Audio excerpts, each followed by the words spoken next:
और मुंबई से बड़ी खबर आ रही है, विवेक गुप्ता की खबर कि महाराष्ट्र सरकार अनिल देशमुख का विभाग बदल सकती है। हालांकि अभी तक इस पर मुहर नहीं लगी है, लेकिन जो जानकारी सामने आ रही है वो ये कि जिस तरीके के स्वर उठ रहे हैं अब अनिल देशमुख को लेकर, चाहे वो विपक्ष लगातार निशाना साध रही है कि अनिल देशमुख का इस्तीफा लिया जाना चाहिए। और ऐसे में शाम 4:30 बजे उद्धव ठाकरे बकायदा एक मीटिंग भी करने वाले हैं और सरकार का फैसला उसमें सामने आएगा। लेकिन जो अभी तक जानकारी सामने आ रही है वो ये कि महाराष्ट्र सरकार अनिल देशमुख का विभाग बदल सकती है। हालांकि अभी तक इस पर कोई मोहर नहीं लगी है, सिर्फ चर्चाएं चल रही हैं। लास्ट फैसला, आखिरी फैसला उद्धव ठाकरे का होगा, ये शरद पवार भी कह चुके हैं। शाम 4:30 बजे एक महत्वपूर्ण बैठक इस लिहाज से होनी भी है, लेकिन इससे पहले लोकसभा और राज्यसभा में भी जमकर अनिल देशमुख का ये मुद्दा उठा, जहां पर चिट्ठी बम की वजह से राजनीतिक हलचल जो है वो बहुत बढ़ गई। बड़ी खबर इस वक्त मुंबई से, जहां पर महाराष्ट्र सरकार अनिल देशमुख का विभाग बदल सकती है। विवेक हमारे साथ, हमारे सहयोगी इस वक्त जुड़ चुके हैं। विवेक, ऐसे भी विभाग रिसफल होने ही वाला था, ये कितनी संभावना इस बात की दिख रही है कि अनिल देशमुख का विभाग बदल सकता है और कौन सा विभाग मिल सकता उन्हें?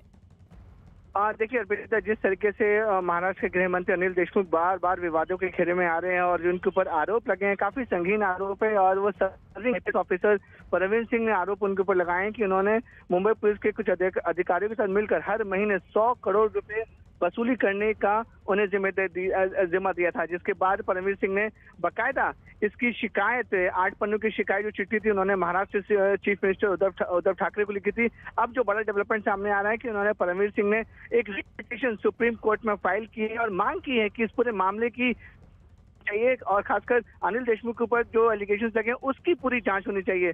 अब जब जिस तरह से अनिल देशमुख लगातार विवादों के घेरे में घिरते नजर आ रहे हैं, तो सूत्रों से जो जानकारी मिल रही है कि महाराष्ट्र सरकार इस पूरे मामले में गवर्नमेंट को, जो कैबिनेट मिनिस्टर, उसको रिशफल कर सकती है और महाराष्ट्र के गृह मंत्री अनिल देशमुख को गृह मंत्रालय से हटाकर दूसरे विभाग में शिफ्ट कर सकती है। हालांकि जो सोर्सेज उन्होंने साफ तौर पे कहते हैं कि इस्तीफा नहीं दिया जाएगा, अनिल देशमुख का इस्तीफा अभी मुमकिन नहीं है। ठीक है, लेकिन नजर देखिए 4:30 बजे भी रहने वाली है, जो महत्वपूर्ण बैठक होनी है वहां महाराष्ट्र सरकार की तरफ से, और उसमें ये फैसला लिया जा सकता है। नजर बनाए रखिए विवेक आप। और इसी बीच एक बड़ी खबर दिल्ली से आ रही है। खबर यह है कि परमवीर सिंह ने अनिल देशमुख पर लगाए आरोपों को लेकर सुप्रीम कोर्ट में एक याचिका दाखिल की है, जिसमें उन्होंने सीबीआई से अनिल देशमुख पर लगाए आरोपों की जांच कराने की मांग की। याचिका में अपील की गई कि इससे पहले सबूत नष्ट कर दिए जाएं, मामले की सीबीआई से निष्पक्ष जांच कराई जाए। इसके अलावा परमवीर सिंह ने अपने तबादले को भी सुप्रीम कोर्ट में चुनौती दी है। तो बड़ी खबर इस वक्त सामने आ रही है। दरअसल जो तबादला हुआ है परमवीर सिंह का, उसको लेकर बाकायदा सुप्रीम कोर्ट का दरवाजा वहां खटखटाया गया, याचिका दाखिल की गई और इसमें उन्होंने कहा कि सीबीआई से अनिल देशमुख पर लगाए आरोपों की जांच करवाई जाए। याचिका में यह अपील भी की गई कि इससे पहले सबूत जो उनके पास हैं वो नष्ट हो जाएं या कर दिए जाएं। सीबीआई से निष्पक्ष जांच इस बाबत होनी चाहिए। साथ ही साथ परमवीर सिंह ने अपने तबादले को भी सुप्रीम कोर्ट में चुनौती दी है और इस बात का जिक्र भी सोर्सेस की तरफ से हो रहे हैं कि परमवीर सिंह बाकायदा इस बात को कहते नजर आ रहे हैं कि जो चिट्ठी में बातें उन्होंने लिखी हैं उसको साबित करने के लिए उनके पास सबूत भी है। आशीष सिंह हमारे साथ, हमारे सहयोगी इस वक्त जुड़ चुके हैं। और आशीष, परमवीर सिंह बाकायदा सुप्रीम कोर्ट पहुंचते हैं, अपने तबादले को लेकर जो कार्रवाई उन पर हुई है उसको लेकर दरवाजा सुप्रीम कोर्ट का खटखटा रहे हैं और साथ ही साथ वो ये भी कह रहे हैं कि सीबीआई जांच करवाइए इससे पहले कि सबूत नष्ट हो जाए। जी बिल्कुल, उनका साफ तौर पे कहना है कि जो पिटीशन उन्होंने दाखिल की है उसमें साफ तौर पे कहना है कि मामले की सीबीआई जांच हो। जिस तरह से मामले को सामने आने के बाद जो है केवल जूलियो रोबेरो से जो है इन्वेस्टिगेशन कराने की बात जो है वो शरद पवार की तरफ से की जाती थी और लगातार जो है ये कहा जा रहा था कि मामले की जांच की जाएगी, लेकिन कौन सी एजेंसी करेगी इसके बारे में कोई नहीं बताया, कुछ बताया नहीं जा रहा था। आखिरकार परमवीर सिंह ने जो है रिट पिटीशन फाइल की है सुप्रीम कोर्ट में और मामले की जांच सीबीआई से कराने की साफ तौर पर जो है वो बात कही है और कहा है कि जब तक सबूत जो है वो नष्ट ना हो जाए उससे पहले ही मामले की जांच की जानी जरूरी है। जब उनकी चिट्ठी में 100 करोड़ की लेन देन और शरद पवार का जो आरोप था कि अगर पैसा आया और गया तो उसके बारे में कहीं कोई रिकॉर्ड क्यों नहीं है, उसको सवाल पर जो है परमवीर सिंह का साफ तौर पे कहना था कि जरूरत पड़ेगी तो वो जांच एजेंसी के सामने जो है मौजूद रहकर सारे एविडेंस जो है वो मुहैया करवाएंगे। इसके अलावा सचिन वजे, अनिल पाटिल जो कि इन्फोर्समेंट में जो है एसीपी रैंक का ऑफिसर है, इस एसीपी रैंक के ऑफिसर और एक एपीआई रैंक का ऑफिसर लगातार जो है वो बंगलों पे जो है होम मिनिस्टर के जाता है। 100 करोड़ की फिरौती की जो कहा जाए कि एक तरह की वसूली का जो धंधा है उसके बारे में जो है जानकारियां जो है उनसे की जाती है। इस बारे में जो चैट है वो भी एविडेंस का पार्ट उन्होंने रखा हुआ है और साफ तौर पे कहीं ना कहीं जो पिटीशन है उसमें इस चीज का जिक्र किया गया है कि कहीं ना कहीं उन्हें बलि का बकरा बनाया गया, स्क्रैप बोर्ड बनाया गया और उसकी बलि उनको चढ़ाई गई और उसके बाद उनका ट्रांसफर किया गया है, लिहाजा अवैध तरीके से उनका ट्रांसफर किया गया है। ऐसे में वो इस पूरे मामले को चैलेंज कर रहे हैं। बिल्कुल जरा रहिए आप साथ। देखिए, अनिल देशमुख के बचाव में खुद एनसीपी प्रमुख शरद पवार उतरे हैं। लगातार दूसरे दिन आज शरद पवार ने अनिल देशमुख के समर्थन में बाकायदा प्रेस कॉन्फ्रेंस कर उनका बचाव किया। साथ ही पवार ने मुंबई के पूर्व पुलिस कमिश्नर की चिट्ठी की टाइमिंग पर भी सवाल उठाए हैं। परमबीर सिंह ने चिट्ठी में फरवरी में सचिन वाजे के साथ अनिल देशमुख से मुलाकात का दावा किया था और उस समय की जानकारी अनिल देशमुख की तरफ से भी जारी की गई थी, जिसमें बताया गया कि वो 1 और 2 फरवरी को विदर्भ के दौरे पर थे और उसके बाद कोरोना पॉजिटिव होने की वजह से वो अस्पताल में भर्ती थे और 27 फरवरी तक होम क्वारंटीन थे। अनिल देशमुख इस्तीफा नहीं देंगे, ये तय है। नहीं, सवाल है कि जो एलिगेशन किया है ये एलिगेशन में सच्चाई नहीं। एलिगेशन का जो समय है वो समय में वो नहीं थे मुंबई में, वो नागपुर में हॉस्पिटल थे। ये बात साफ होने के बाद फिर इसमें और कोई एक्सपेक्ट करना ठीक नहीं। इन्वेस्टिगेशन नहीं होने की जरूरत है सर, कोई इन्वेस्टिगेशन कराने की जरूरत नहीं है आपको लगता है? सर एक जैसे आप कह रहे हैं कि Deshmukh From 5th February to 15th February, Mr. Deshmukh was admitted in the hospital because of the corona. विवेक, देखिए अब सवाल यहाँ ये भी उठ रहे हैं क्योंकि शरद पवार कह रहे हैं कि वो तो अस्पताल में थे, लेकिन बीजेपी का कहना है कि 15 तारीख को बाकायदा एक प्रेस कॉन्फ्रेंस उन्होंने मीडिया के साथ की थी, जिस पर भी शरद पवार का जवाब आया, अनिल देशमुख का भी जवाब आया कि वो अस्पताल से डिस्चार्ज होने के बाद दरअसल मीडिया से रूबरू हुए थे। देखिए, इस पूरे मामले में अब जो तारीख और जगह को लेकर जो सवाल और विवाद खड़ा हो गया है उस पर अब बीजेपी जो आरोप लगा रही थी कि जो तारीख परमवीर सिंह ने लिखे हैं उसमें वो क्वारंटीन नहीं थे और अस्पताल में भर्ती नहीं थे, उसको लेकर अब महाराष्ट्र के गृह मंत्री अनिल देशमुख ने बाकायदा अपने एक स्टेटमेंट जारी किया और बाकायदा कैमरे पे अपनी एक बाइट भी भेजी। उसमें साफ तौर पे कहा गया है कि 5 फरवरी से लेकर 15 फरवरी तक वो कोविड पॉजिटिव थे। 15 फरवरी को वो नागपुर के एक अस्पताल से उनको छुट्टी मिलती है और जैसे वो अस्पताल से छुट्टी मिलने के बाद वहाँ पर जो बाहर पत्रकार मौजूद होते हैं उनसे बात करने की कोशिश करते हैं और वो जो पूरी प्रेस कॉन्फ्रेंस है वो अनिल देशमुख दावा कर रहे हैं कि वो अस्पताल के कैंपस के अंदर ही वो प्रेस कॉन्फ्रेंस हुई है और 15 से 27 तारीख तक वो होम क्वारंटीन हो गए हैं। यानी कि जो बार बार बीजेपी सवाल खड़ी कर रही थी कि वो कोविड में जो चिट्ठी में जो डेट लिखी गई है उसमें अनिल देशमुख मौजूद थे, फिजिकली मौजूद थे, उस पर अब एनसीपी के नेता और महाराष्ट्र के गृह मंत्री अनिल देशमुख ने बाकायदा एक अपना वीडियो बाइट जो और एक स्टेटमेंट जारी करके साफ तौर पर कहा है कि वो जो प्रेस कॉन्फ्रेंस की बात बीजेपी कर रही है वो अस्पताल की है और अस्पताल से तुरंत डिस्चार्ज होने के बाद वो प्रेस कॉन्फ्रेंस की गई थी। अर्पिता, बिल्कुल, जरा आप रहिए साथ। देखिए, बाकायदा यहाँ पर आरोप और प्रत्यारोप का जो दौर है वो शुरू हो गया। शरद पवार ने यह दावा किया कि अनिल देशमुख 5 से 15 फरवरी के बीच कोरोना पॉजिटिव थे और वो अस्पताल में थे। इसके बाद 16 से 27 फरवरी तक वो होम क्वारंटीन थे, लेकिन बीजेपी नेता अमित मालवीय ने उनके इस दावे पर ही सवाल खड़े किए। उन्होंने ट्विटर पर 15 फरवरी का एक वीडियो जारी किया जिसमें अनिल देशमुख प्रेस कॉन्फ्रेंस करते दिखाई दिए। अमित मालवीय ने दावा किया कि ये वीडियो 15 फरवरी का है। बीजेपी के इस दावे के बाद शरद पवार ने फिर पलटवार करते हुए कहा कि मेरे पास अस्पताल से जारी देशमुख का सर्टिफिकेट है। साथ ही पवार ने यह भी दावा किया कि बीजेपी अनिल देशमुख की जिस प्रेस कॉन्फ्रेंस का वीडियो दिखा रही है वो वीडियो कॉन्फ्रेंसिंग के जरिए हुई थी। अमित मालवीय ने बाकायदा एक ट्वीट किया और लिखा कि शरद पवार ने दावा किया कि अनिल देशमुख 5 से 15 फरवरी तक अस्पताल में भर्ती थे और 16 से 27 फरवरी को क्वारंटीन थे, लेकिन अनिल देशमुख 15 फरवरी को प्रेस कॉन्फ्रेंस कर रहे थे। कैसे साफ झूठ बोलते हैं। इस बीच अनिल देशमुख ने 1 फरवरी से 27 फरवरी तक का अपना आधिकारिक कार्यक्रम जारी किया और दावा किया कि फरवरी की शुरुआत और मध्य प्रदेश के बीच उनकी जो परमवीर सिंह है, सचिन वाजे हैं, उनके साथ कोई मुलाकात नहीं हुई। अनिल देशमुख का जो भी कार्यक्रम जारी किया गया उसके मुताबिक 1 और 2 फरवरी को अनिल देशमुख विदर्भ दौरे पर थे और उसके बाद कोरोना पॉजिटिव होने की वजह से अस्पताल में भर्ती थे। 5 फरवरी को उन्हें अस्पताल में भर्ती कराया गया था और उसके बाद 27 फरवरी तक वो क्वारंटीन में थे। परमवीर सिंह ने दावा किया कि फरवरी की शुरुआत में, मध्य फरवरी में वो देशमुख के बंगले, ज्ञानेश्वरी बंगले पर मुलाकात उनसे दरअसल हुई थी। मुझे कोविड हुआ था, उसके वजह से नागपुर के एलेक्सिस अस्पताल में मैं 5 फरवरी से लेके 15 फरवरी तक एडमिट था। 15 फरवरी को मेरा जब डिस्चार्ज हो रहा था, तब मैं अस्पताल से घर में जाने के लिए जब अस्पताल के नीचे आया और अस्पताल के गेट के ऊपर काफी पत्रकार वहां पे खड़े थे, उनको मुझे कुछ सवाल पूछना था।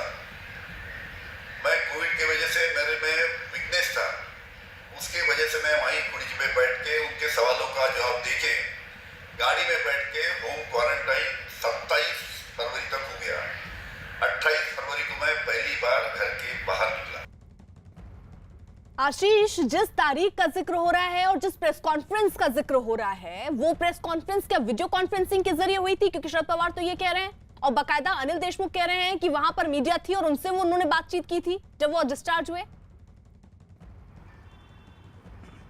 जी अर्पिता, अगर पूरे मामले को देखें तो शरद पवार का बयान, फिर इसके बाद जो है अनिल देशमुख का बयान, और साफ तौर पे उस जो प्रेस कॉन्फ्रेंस की बात कही जा रही है उसमें सभी चैनलों के जो बूम माइक्स होते हैं, खासतौर पे न्यूज 18 का भी बूम माइक उसमें आपको साफ तौर पे दिखाई पड़ेगा, वहां पे मौजूद था, यानी कि वो फिजिकली मौजूद थे। ऐसे में या तो मेडिकल रिपोर्ट झूठ बोल रही है या तो जो है अनिल देशमुख जो है कवर करने की कोशिश कर रहे हैं। साथ ही साथ कोई भी व्यक्ति अगर उनके बंगलों में दाखिल होता है तो ऐसे में सीसीटीवी कैमरास लगे होते हैं, वो सीसीटीवी कैमरास एक एविडेंस का काम करते हैं।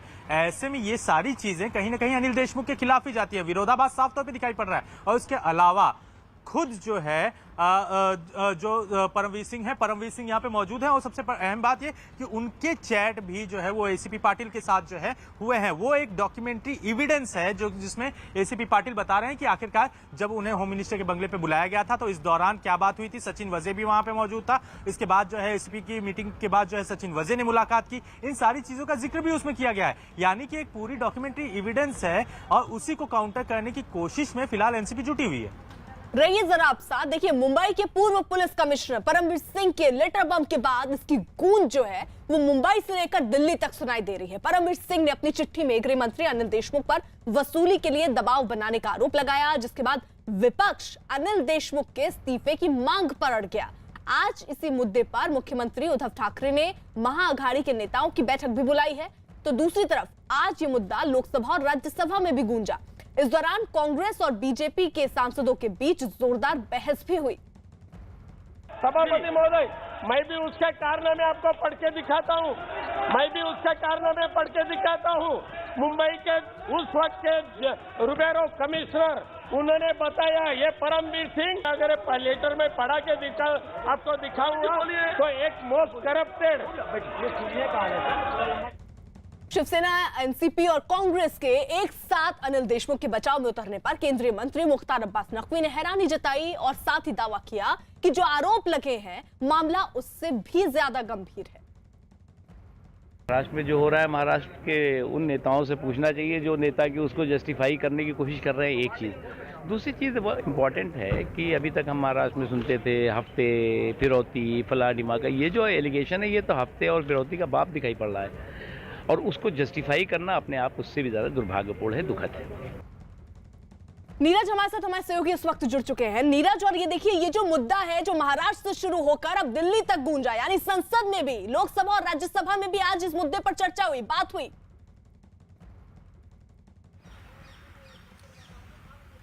देखिए, चर्चा नहीं बल्कि कहेंगे कि हंगामा हुआ। वहां का जो विपक्ष है महाराष्ट्र का, उन तमाम पार्टियों के लोगों ने सत्ता पक्ष को यानी एनसीपी, शिवसेना और कांग्रेस सरकार को, महाविकास आघाड़ी सरकार को घिरा और बार बार उद्धव ठाकरे के अलावा अनिल देशमुख के इस्तीफे की भी मांग की जा रही है। इस पूरे मसले पर सचिन वाघे का मसला हो या उसके बाद जिस तरह से परमवीर सिंह का पत्र आता है, देखिए अब क्या अपडेट है। बहुत पानी बह गया है पूरे मामले में।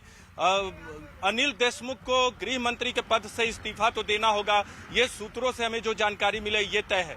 विभाग बदला जा सकता है, यानी गृह मंत्री के पद से इस्तीफा दें और दूसरे मंत्रालय को संभाले, इस बात की उम्मीद बिल्कुल है। सूत्रों ने भी हमें ये जानकारी दी है। लेकिन अब से थोड़ी देर पहले शरद पवार ने जो अनिल देशमुख के पक्ष में ब्रीफिंग की थी, वो कहीं ना कहीं उल्टा पड़ता तो नहीं कहेंगे, शरद पवार अनिल देशमुख के साथ है, ये बात अलग है। लेकिन जो डिटेल्स दी गई अनिल देशमुख की तरफ से, उससे कहीं ना कहीं ये कह सकते हैं कि पूरे एनसीपी के लिए शर्मिंदगी झेलनी पड़ी है। क्योंकि आप एक तरफ कहते हैं, यानी अनिल देशमुख की तरफ से पूरी डिटेल भेजी गई शरद पवार को, उसमें ये कहा गया कि इतने तारीख से इतने तारीख तक वो अस्पताल में थे, उस तारीख के उसके बाद वो तारीखों को लेकर देखिए एक दूसरा घमासान शुरू हो चुका है। नीरज रहिए जरा साथ। वहीं मुंबई की पूर्व कमिश्नर परमबीर सिंह के चिट्ठी बम से उठे राजनीतिक भूचाल के बाद आज मुख्यमंत्री उद्धव ठाकरे ने शाम 4:30 बजे एक अहम बैठक बुलाई है और इस बैठक में बदले राजनीतिक हालात पर चर्चा की जाएगी। परमबीर सिंह की चिट्ठी बम के बाद से गृह मंत्री अनिल देशमुख की कुर्सी पर तलवार लटकी हुई है। कल शरद पवार भी कह चुके हैं कि अनिल देशमुख के मामले पर अंतिम फैसला उद्धव ठाकरे ही करेंगे। इस बीच ये भी जानकारी कि इस बदले हालात पर बीती रात कांग्रेस के वरिष्ठ नेताओं की अहम बैठक हुई और ये बैठक करीब 2 घंटे तक चली। बताया जा रहा है कि राजनीतिक संकट पर कांग्रेस हाईकमान ने रिपोर्ट भी मांगी है। देखिए, वहां पर उसका इन्वेस्टिगेशन के लिए शरद पवार जी ने रिक्वेस्ट किया है और महाआघाड़ी के जितने भी मंत्री मंडल के लोग हैं और जो भी हमारे एक 3 पार्टी का मिलके जो सरकार है, वो लोग इसके बारे में सोचेंगे। ये वहाँ महाराष्ट्र का मामला है और क्या करना कैसा करना वो सूझबूझ के उसको एक्शन लेंगे। विवेक हमारे साथ मौजूद है। विवेक, यानी देखिए एक तरफ तो इस बात को लेकर घमासान चल रही है कि अनिल देशमुख का इस्तीफा होगा या नहीं होगा, वहीं दूसरी तरफ अब तारीखों को लेकर जब शरद पवार सामने आए, तारीखों को लेकर एक नया विवाद शुरू हो गया है। लेकिन नजर आज शाम होने वाली उस बैठक पर है, क्योंकि शरद पवार ने भी कह दिया कि आखिरी फैसला तो उद्धव ठाकरे को लेना है। किस तरीके का वो फैसला हो सकता है? विभाग बदला जाएगा या इस्तीफा देंगे? देखिए अर्पिता, ये पूरा जो डेवलपमेंट है वो हर आधे घंटे, हर 15 मिनट में ये डेवलपमेंट बदलता जा रहा है और नए नए डेवलपमेंट होते जा रहे हैं। पहले तारीख का विवाद हुआ कि तारीख थी, अनिल देशमुख ने प्रेस कॉन्फ्रेंस कब की कब नहीं की, इसको लेकर बीजेपी ने बाकायदा सवाल खड़े किए कि जब वो कोविड थे तो उन्होंने प्रेस कॉन्फ्रेंस कैसे कर ली। जिसके बाद अनिल देशमुख ने बाकायदा एक वीडियो जारी करके सफाई दी कि वो कोविड पेशेंट थे, लेकिन जब हॉस्पिटल से डिस्चार्ज हुए तो उसी कैंपस में पत्रकारों ने उन्हें पकड़ लिया, फिर प्रेस कॉन्फ्रेंस करनी पड़ी। जिसके बाद अब सुप्रीम कोर्ट जो आईपीएस अधिकारी परमबीर सिंह सुप्रीम कोर्ट चले गए हैं। रिट पिटीशन उन्होंने दायर कर दी है कि भाई पूरे मामले की इसमें जांच होनी चाहिए और ये आरोप किसी और के ऊपर नहीं बल्कि महाराष्ट्र के गृह मंत्री और एनसीपी के बड़े नेता अनिल देशमुख के ऊपर आरोप लग रहे हैं। तो लगातार जो अनिल देशमुख का नाम है वो विवादों में घिरता चला आ रहा है और जो बीजेपी एक तरफ से उनके ऊपर टारगेट कर रही है और दूसरी तरफ आईपीएस अधिकारी जो सर्विंग आईपीएस ऑफिसर हैं वो 100 करोड़ रुपए पर महीने उन पर वसूली का आरोप लगा रहे हैं। तो कहीं ना कहीं जो विवाद है वो अनिल देशमुख को लेकर काफी ज्यादा बढ़ता जा रहा है। और महाराष्ट्र सरकार जो महाविकास आघाड़ी सरकार है उनके लिए अनिल देशमुख एम्बैरेसिंग एक टॉपिक बनते जा रहे हैं कि उनको लग रहा है कि अब ये इसी अनिल देशमुख को लेकर पहले बड़े बड़े आरोप लगे, फिर सुप्रीम कोर्ट तक रिट पिटीशन चली गई, बीजेपी को एक बड़ा मुद्दा मिल गया। तो ये जो 4:30 बजे की मीटिंग है जो उद्धव ठाकरे खुद अपने मंत्रियों के साथ ले रहे हैं, तो हो सकता है कि इस पूरी मीटिंग में बड़ा फैसला ले लिया जाए, रिशफल कर दिया जाए, यानी कि उन्हें बड़े इस्तीफा न देकर या इस्तीफा न मांगकर उन्हें किसी दूसरे विभाग में शिफ्ट कर दिया जाए कुछ समय के लिए, या फिर गृह मंत्रालय किसी और दूसरे मंत्री को दे दिया जाए। ऐसा विचार महाविकास आघाड़ी सरकार विचार कर। ठीक है विवेक, रहिए जरा साथ। इस बीच ठाकरे सरकार में मंत्री और एनसीपी नेता नवाब मलिक ने अनिल देशमुख का बचाव किया। नवाब मलिक ने चिट्ठी के पीछे बड़ी साजिश की आशंका भी जताई। ये जो लेटर बॉम्ब फेंका है परमवीर सिंह ने, काफी बड़े एलिगेशन लगाए गए हैं महाराष्ट्र सरकार के ऊपर, आपकी पार्टी के मंत्री के ऊपर और होम मिनिस्टर के ऊपर। निश्चित रूप से जिस तरह से पत्र द्वारा कुछ आरोप लगाए गए हैं गंभीर हैं। पार्टी के राष्ट्रीय अध्यक्ष पवार साहब ने भी कल कहा कि इसकी जांच कुछ उच्च स्तरीय जो निष्पक्ष अधिकारी हैं उनके जरिए होनी चाहिए, लेकिन पत्र बहुत सारे संदेह पैदा करता है। सबसे पहले कि ट्रांसफर होने के बाद पत्र लिखा गया, पत्र में जो एविडेंस क्रिएट किए गए, कोई जो एसीपी है वो स्वयं कुछ नहीं कह रहा है, ये सवाल पूछ के एविडेंस बना रहे हैं, वो भी 16 तारीख को, जब उन्हें पता था कि कल मेरा ट्रांसफर होने वाला है। तो ये सारे संदेह पैदा करने वाला जिस तारीख का वो जिक्र कर रहे हैं कि वजह जिस तरह से उस व्हाट्सएप में कहा जा रहा है कि मिड फरवरी में अनिल देशमुख जी को मिला। अनिल देशमुख जी 15 तारीख तक तो कोविड पॉजिटिव थे, अस्पताल में थे। नागपुर से प्राइवेट विमान से वो अपने घर आए और 27 तारीख तक वो होम क्वारंटाइन थे, किसी से भी वो मिल नहीं रहे थे। और 27 को जब नेगेटिव उनका आया उसके बाद लोगों से मिलने का उन्होंने कार्यक्रम अपना बनाया। तो ये सारी परिस्थितियों में इस पत्र पे संदेह और सवाल खड़े हो रहे हैं। पार्टी ने निर्णय लिया है कि जांच होने के बाद जो भी सच्चाई होगी वो सामने आएगी, तब जाके कोई निर्णय लेंगे और इस्तीफे का कोई सवाल नहीं होता। लेकिन ये प्रवीण सिंह ने ट्रांसफर होने के बाद ही ये चिट्ठी क्यों लिखी, ये एलिगेशन क्यों लगाए? कहीं ना कहीं आफ्टर थॉट है। हमारी जानकारी है वो दिल्ली गए थे, कुछ लोगों से मिले, किससे मिले, कब मिले, इसका पूरा हमारे पास लेखा जोखा है। समय आने पे लोगों के सामने रखेंगे। ये खत सरकार को बदनाम करने के लिए लिखा गया है, लेकिन जांच में जो भी होगी सच्चाई सामने आएगी। विवेक, यहाँ पर सीधे सीधे नवाब मलिक तो ये भी कह रहे हैं कि परमबीर सिंह जो है चिट्ठी लिखने से पहले दिल्ली गए हैं, वहां बकायदा किसी से मुलाकात की है। किससे की है वक्त आने पर बताएंगे। देखिए अमिताभ, ये जो पूरा मामला है वो आरोप और प्रत्यारोप के बीच के चल रहा है। शिवसेना परमवीर कुछ अलग एलिगेशंस लगा रहे हैं, फिर एनसीपी के जो नेता है वो अलग एलिगेशंस लगा रहे हैं। एनसीपी के जो ये नेता हैं नवाब मलिक, कैबिनेट मिनिस्टर, एक अच्छे बड़े नेता है, कैबिनेट मिनिस्टर है महाराष्ट्र सरकार में। उन्होंने दावा किया है कि ये पूरा जो षड्यंत्र है वो पूरा प्लानिंग के तहत हुआ है। चिट्ठी लिखने से पहले परमवीर सिंह दिल्ली गए थे और दिल्ली में उन्होंने कुछ बड़े लोगों से मीटिंग की है। जब हमने ये पूछा कि दिल्ली कब गए थे और कौन से बड़े लोगों की बात आप कह रहे थे, तो उनका साफ तौर पर कहना है कि समय आने पर वो खुलासा जरूर करेंगे। लेकिन जिस तरीके से सबूतों की बात की जा रही है, वो नवाब मलिक भी दावा कर रहे हैं कि उनके पास अहम सबूत हैं, सारी जानकारी है, एक एक डिटेल है कि परमवीर सिंह मुंबई से दिल्ली कब गए थे, किस फ्लाइट में गए थे और दिल्ली में उन्होंने किन किन लोगों से मुलाकात की है। जो सो कॉल बड़े लोग बात कर रहे हैं वो बड़े लोग कौन है, इसकी भी जानकारी एनसीपी के वरिष्ठ नेताओं को है। तो यानी कि समझिए किस तरीके से आरोप और प्रत्यारोप का जो दौर है वो पूरे महाराष्ट्र की राजनीति में भूचाल मच चुका है। आईपीएस लॉबी, जो एक आईपीएस सीनियर अधिकारी हैं, वो सुप्रीम कोर्ट पहुंच गए हैं। तो आप अंदाजा लगा सकते हैं कि किस तरीके से वो परमवीर के ऊपर आरोप लगने की पूरी प्लानिंग के तहत ये सब किया गया। बीजेपी का ये कहना है कि एनसीपी ने पूरी प्लानिंग के तहत ये किया कि जब वो क्वारंटीन थे तो चिट्ठी कहाँ से निकली। तो ये जो दौर है वो चलता रहेगा। लेकिन इस पूरे मामले में जो सुप्रीम कोर्ट में याचिका रिट पिटीशन दिया गया वो काफी अहम है। विवेक रहिए साथ। महाराष्ट्र के अमरावती से निर्दलीय सांसद नवनीत राणा ने शिवसेना के सांसद अरविंद सावंत पर धमकाने का आरोप लगाया। उन्होंने आरोप लगाया कि जब वो संसद से बाहर निकल रहे थे तभी उनके सामने अरविंद सावंत आए और उन्होंने ये कहा कि अगला नंबर तुम्हारा है और तुम जेल जाओगी। महाराष्ट्र मुद्दे पर आरोप प्रत्यारोप का दौर है, लगातार जारी है। हमारे साथ नवनीत राणा जी हैं। मैम, हुआ क्या था संसद में जब आप निकल रहे थे? और हमारी स्पीच खत्म होती है तो वैसे ही शिवसेना के सभी लोग बाहर वॉकआउट करते हैं, तो उसी दौरान अरविंद सावंत 2 सेकंड के लिए वो मेरे पास रुकते हैं और मुझे वो थ्रेटनिंग करके बोल के जाते हैं कि इसके बाद तुम्हारी बारी है और इसके बाद तुम जेल के पीछे जाओगे। मुझे बताइए, संविधान ने जो हमें अधिकार दिया है इस लोकतंत्र में आके अपनी आवाज़, लोगों की आवाज़ बनाकर यहाँ पे रखने का, मुझे लगता है वो अधिकार ये गुंडेशाही से, महाराष्ट्र में गुंडाशाही करते हैं शिवसेना, पर सदन के अंदर सबसे पवित्र स्थान पे एक महिला को डोमिनेट करना, महिला को थ्रेट करना, महिला को जेल के बारे में बोलना, ये कौन से नियम में और कौन सी पार्टी का कायदा बोलता है? इस तरीके के बर्ताव का आरोप को लेकर अब आप अगला कदम क्या उठाएंगी मैम? 100% जो चीज़ें सदन के अंदर हुई हैं, मुझे पहले भी बहुत सारे शिवसेना के थ्रेटनिंग लेटर हैं और इसकी कंप्लेंट जो पार्लियामेंट के अंदर जो पुलिस स्टेशन आता है उसमें भी कंप्लेंट की है मैंने, और उसमें स्पष्ट लिखा है कि जो चेहरे को लेकर तुम घूम रही हो उस चेहरे पे तेजाब डाल के तुम्हें कहीं भी घूमने के लायक नहीं छोड़ेंगे अगर तुमने उद्धव ठाकरे के बारे में बोलना बंद नहीं किया। और आज तो मुझे हाउस के अंदर थ्रेटनिंग करते हैं और पीछे मेंबर बैठे हुए वो सुन रहे हैं कि किसी ने मुझे थ्रेटनिंग करके हाउस के अंदर जा रहे हैं। तो मैं अध्यक्ष महोदय को भी इसकी कंप्लेन करूंगी। नीरज, अब देखिए गंभीर सवाल यहाँ पर निर्दलीय सांसद जो हैं वो अरविंद सावंत पर लगा रही है, एक बड़ा आरोप कि उनको धमकाया जा रहा है, वो भी संसद के अंदर।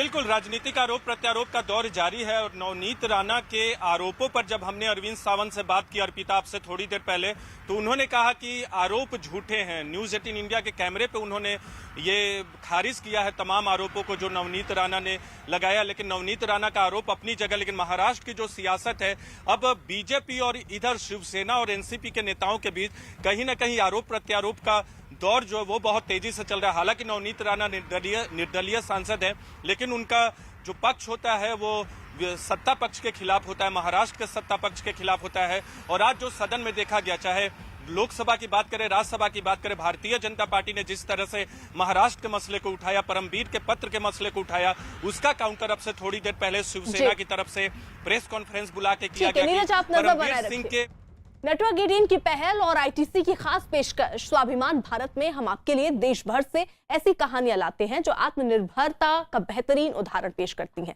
इन्हीं में से एक कहानी है आईटीसी होटल की, जिसने भारतीय संस्कृति और उसके व्यंजनों को विश्व में एक नई पहचान दिलाई है।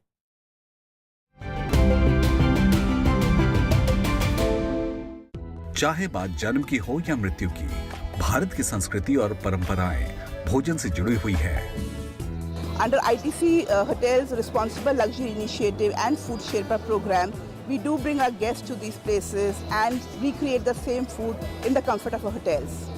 भारत की इसी संस्कृति और मेहमान नवाजी की मशहूर परंपरा को दुनिया भर में पहचान दिला रहे हैं आईटीसी होटल्स। देश की राजधानी दिल्ली में आईटीसी ग्रैंड भारतवर्ष की अवधारणा का प्रतीक बन चुका है। यहाँ पर लॉन्च किए गए नए स्वास्थ्य व्यंजन शामिल हैं, जिनका खाना पकाने का सामान होटल में सीधा खेतों से आता है। एक हिंदू सारस्वत थाली से लेकर बेहद लोकप्रिय विंदालू तक, कोकम के इस्तेमाल से लेकर सिरके तक, इस होटल में स्वाद की मिली-जुली संस्कृति देखने को मिलती है। इसके अलावा दक्षिण गोवा के एक शांत से कोने में बसे आईटीसी ग्रैंड गोवा में भारतीय मसालों के साथ पुर्तगाली व्यंजनों की खुशबू माहौल को एक अनोखा रंग दे देती है। आईटीसी होटल्स भारतीय व्यंजनों के स्वाद को न केवल दुनिया भर में प्रचलित कर रहे हैं, बल्कि एक बेहद शानदार तरीके से स्वाभिमान भारत की मूल भावना को सही रूप भी दे रहे हैं।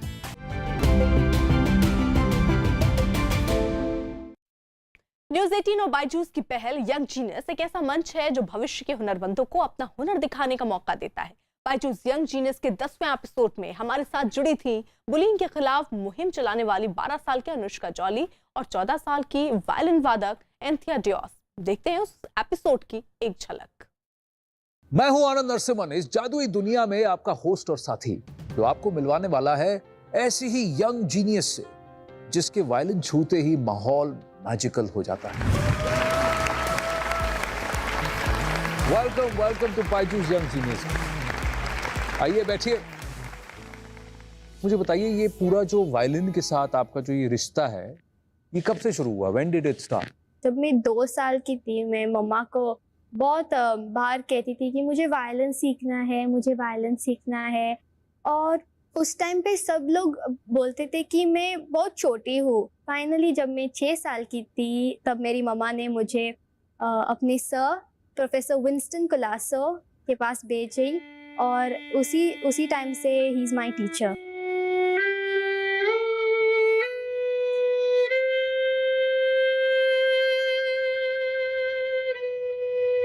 Althea, you're remarkable.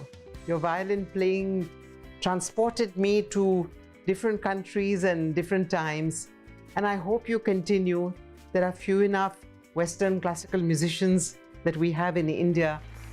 अब वक्त हो गया है हमारी दूसरी जीनियस को बुलाने का।